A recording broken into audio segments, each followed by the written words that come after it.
Of that previous episode, I said it's nuanced. Well, in this YouTube channel, it's never nuanced.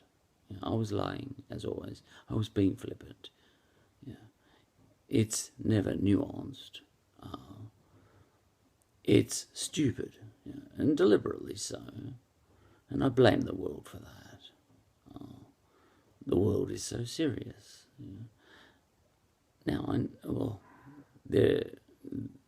of course, there is plenty in the world to be serious about, obviously, But, and what are you doing being flippant all the time on a YouTube channel? What are you doing down the coffee shop when you're allowed to be having a nice coffee when children are dropping dead, in other countries? What the hell are you doing?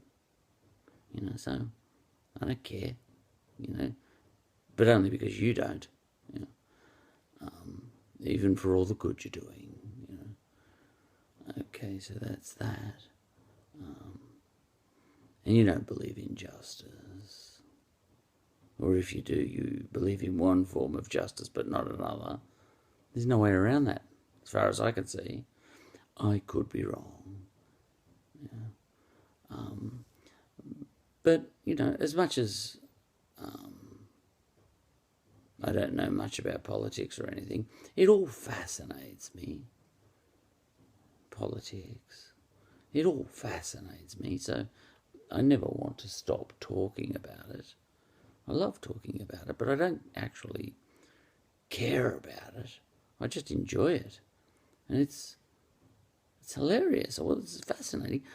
The politics of human beings is just more interesting than the politics of chimpanzees. Apparently the politics of chimpanzees is quite interesting. What's her name? Went and lived with them. I was listening to her on the BBC recently. Jane Goodall, is it? And, she got close enough to the chimpanzees to notice that their politics was interesting, but whichever way you slice it, ours is better, surely. What was she saying? She got really close to the chimpanzees, and I'm sure it's Jane Goodall, and she was, and she saw the relationships between them all. Now this is interesting, actually, and then one day they got into a war between themselves, and she couldn't believe it. Chimpanzees who clearly were friends and grew up together and all that sort of stuff, attacked each other. And she said it was so brutal, and she had a personal relationship with them. The chimpanzees on one side of the war and the chimpanzees on the other side of the war, and just to see them so brutally slaughtering each other, she said it was actually really upsetting to her, But I sensed that she wasn't on one side or the other. She loved them all. And to a certain extent, I'm a little bit the same. I just want to see a good political system in place, really. I really don't care about... Look, I do care. I care about all the political systems and all. You know what? This is a moment where I'll be serious just for once in my life. Because I'm usually just entirely flippant because everyone else is so serious. Arguing so strongly for Trump or so strongly against Trump, or for Liberal and against Labor and vice versa and all that sort of stuff. Everyone takes it so seriously. But I'm a bit of a... I didn't intend to make this point when I started speaking. I'm a bit of a Jane Goodall to a certain extent. And, if I was to be serious and not flippant just for once in my life, I would probably say number one, I would admit I know very little about politics at all. I'm just fascinated by it, so I won't stop talking about it. And I know a bit about history, but very little about history at all. There are some things I know about, stuff to do with my job, which has nothing to do with any of these things. But probably if I was going to be serious for once in my life, I would say that all I care about is having a fairly good, or the best possible political system in place, the best possible relationships between everyone in the community, something boring like that. And I would say that I'm a conservative in the following sense. I'd like, only because I don't know anything better, and I really don't. I've looked around the world and I've never seen anything better, but I kind of wouldn't mind Australia's current political system to continue on for as long as possible. So I'm a conservative in the sense that I would like the Australian left to be conserved and the Australian right to be conserved. I'd like to see Labor conserved, and Liberal to be conserved in Australia, and I'd like it to be conserved the way that we tend to have a strong third party, and a couple of other parties floating about, Nationals and Greens. That takes care of the far right and the far left sort of thing. And then you have Labor and Liberal, which is, not centre-left, centre-right really, but differently left and differently right. I heard someone say recently, is Labor kind of centre-left really, compared to the Democrats in America? And look, I don't know much about politics, but I would say differently left, not more centre-left, because our Labor Party seems to be less progressively left than the American Democrats, whatever progressively or elitistly left is, as the Democrats might define that. I don't know. I don't understand all that. But because, some people might, I think, all right, I'll try and say something intelligent. Some people might, some people who don't know Australian politics might look at our Labor Party and say, all right, they aren't as rabid as the Democrats in America, so they must be a little bit more centre left than the Democrats are left in America. But I wouldn't say that. Now, I don't know much about politics, but the way it seems to me is that our Labor Party is very left, but differently left.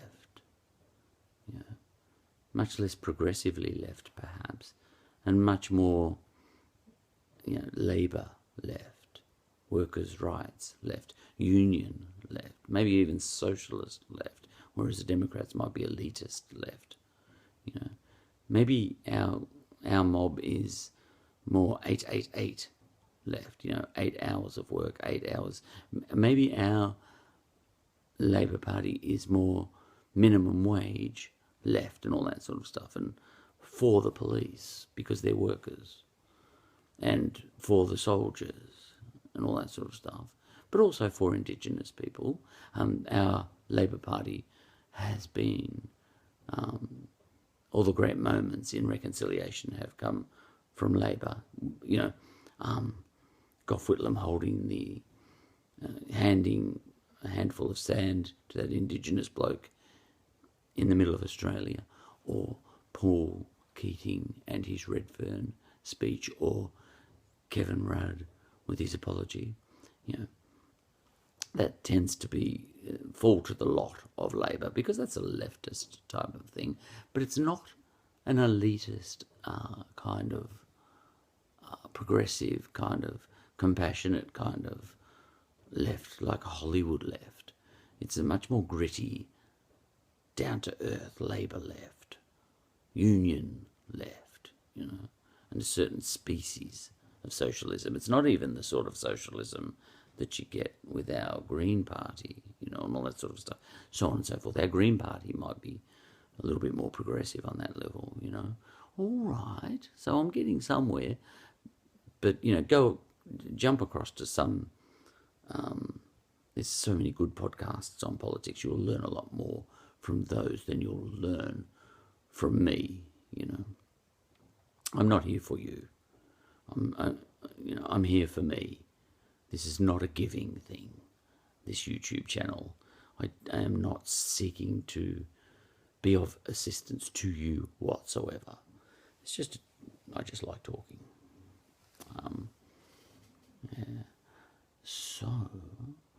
And by the same token, people might have a look at the kind of capitalism on steroids that is, Donald Trump or the Republican Party, I suppose. Well, the whole of America, really, and then look at our right here, which is, the Liberal Party. So, you could easily, if you were only keyed into American politics, like a lot of people are because of YouTube, I think, and this is YouTube, but but because a lot of people just think that America is the world, and we have people living in Australia, especially immigrants from Africa or whatever. I'm aware of this, and they plug straight into American politics because they are into the politics of rap and the politics of, you get yourself in these echo chambers, and they get themselves in these echo chambers that are endlessly debating Republican values versus Democrat values. And we don't even have Republicans and Democrats per se in Australia. And you sort of think you're spending so much mental energy debating the politics of a foreign land. And you probably don't even know who the leader of our Labour Party is. And maybe not even who the leader of our Liberal Party is. That's possible. And I've been told they spend endless hours in heated debate about the Democrats and the Republicans and Trump and all that stuff, and Hillary and Biden or whatever. And you sort of think, what a lot of effort you're putting into the politics of a foreign land with respect to elections that you can't participate in anyway. It's bizarre, but it's understandable, Immigrants come here, and because they jump onto social media, and everyone they love, celebrity-wise and all that sort of stuff, is in America, and so they plug into whatever they're talking about, and I don't think they ever come up for air, and they never even find out what our politics is, except for a few exceptions. Anyway, I can imagine somebody being plugged in to the American right, and Donald Trump as well, who's a cat all of his own making, and I can imagine people then just vaguely becoming aware of our sort of right-leaning party, which is the Liberal Party, and sort of saying, and number one saying, well, how come it's called the Liberal Party? But not really putting much thought into it because no one's debating that on the internet anyway. They're debating, African American Black Lives Matter or something, as if that's relevant here. We do have our, that has spawned